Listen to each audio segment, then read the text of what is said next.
Биз илгери мен ушул азыр канча жаштасың? 28. 28. Мына ушул Нурбектен 1 жаш чоң кезинде парламентке барып калдым мен. Абсамат Масалич, Турдакун Усубаличтер ушулар зубырлар бар эле. Биз эмнегедир ушу кишилер сүйлөсө экен дейт элек да. Ушу кишилер токтотпосо экен дейт элек сөзүн. Азыр булар кайдан пайда болду, эскилер кетсин.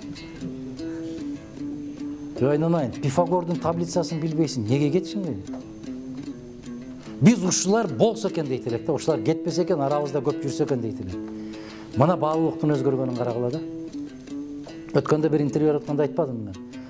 Үйүңө бар дагы атаң менен энеңди дагы кууп чык дедим, алар дагы эски. Не болгон калп болуп атабыз биз, не деген улут болуп атабыз биз. Не болду? Бизде илгери 60ка чыккан атаңдын алдап акылын ал дейчилер. Азыркылардын макалы мындай экен да. 60ка чыга элек болсо дагы айда бир деген нерсе экен. Акылын укпай кал дагы сөзүнүн жетпей калсын деген. Ошондо маңкуртка айланасың тезирээк деген экен. Кудай ошондойдон сактасын. Дайым жакшылыктардын үстүндө жүргөндө Аллах насип эткен болсун. Бизди каарып калдыңар дейт. Өткөндө мен айттым. Дүйнөдөгү биринчи экономика, дүйнөдөгү эң күчтүү өлкө, 300 миллион калкы бар Америкадагы. Президенттикке талапкер болуп бараткан Джо Байден деген бар. Анын жашына жетиш үчүн мага дагы чейрек кылым бар экен. А мен карып калыптырмын. Мына Байден 78деби? 79га барат. Дүйнөдөгү эң мыкты экономикага алып барып аткан Малайзиянын эмеси премьер-министри жетекчиси канча жашта? 97ге баратат. 92 жашында, 93 кеткен жашында кайрадан алып келишти. Бизге жетекчи болуп бериңиз деп. Мына ошол 92деги аксакал келди дагы 7 күндө 50 миллиард долларды казынага алып келип таштаттырды. Өзү коюп кеткен премьер-министрдин үйүнөн 7 КАМАЗ нак акчаны жүктөп алып келди. Көрбөдүңөрбү аны? КАМАЗга жүктөп аткан акчаны көрбөдүңөрбү? Көрдүңөрбү? 50 миллиард доллар. Жарым триллион доллар. 7 күндө алып келди. А биздикилер айтып атат. 2 миллиардты төкмөй болду. Сом. Бул 25 миллион доллар болот экен. Азыр жаңы жакшы кесип чыгып атат. 100дү уруп кой дагы.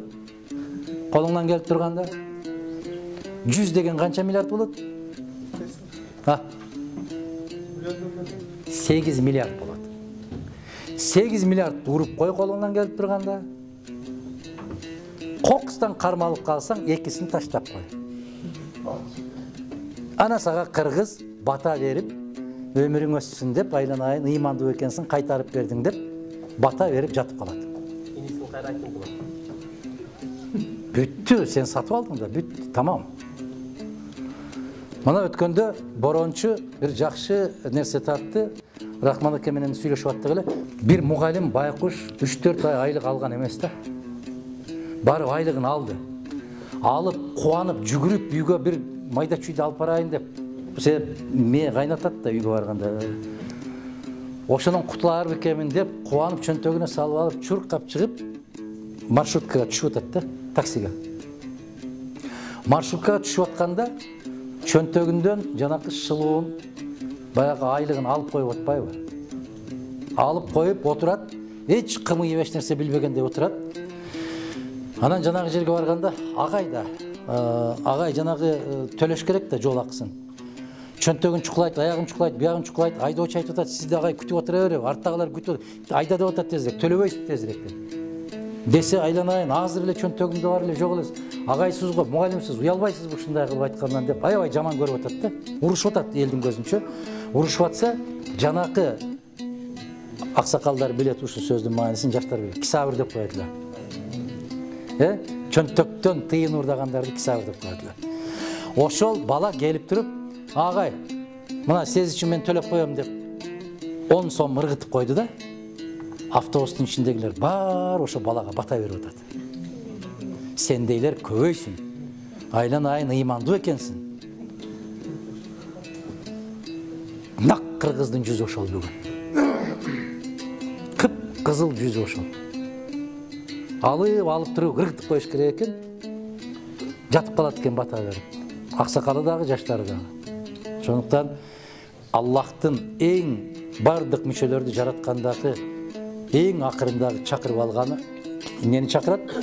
Акыл. Акылды чакырып туруп айтат экен. Мен сен аркылуу берем, сен аркылуу алам дейт экен пендеден. Азап берсем да сен аркылуу берем, рахат берсем да сен аркылуу берем дейт экен. Акылды иштетели. Аллах насип кылса, келечегибиз кең, заманыбыз тынч, өлкөбүз бай, элибиз бактылуу боло турган күндөр келет иншалла. Аман бололу, жакшылыкта жолугушалы. Рахмат баарыңыздарга.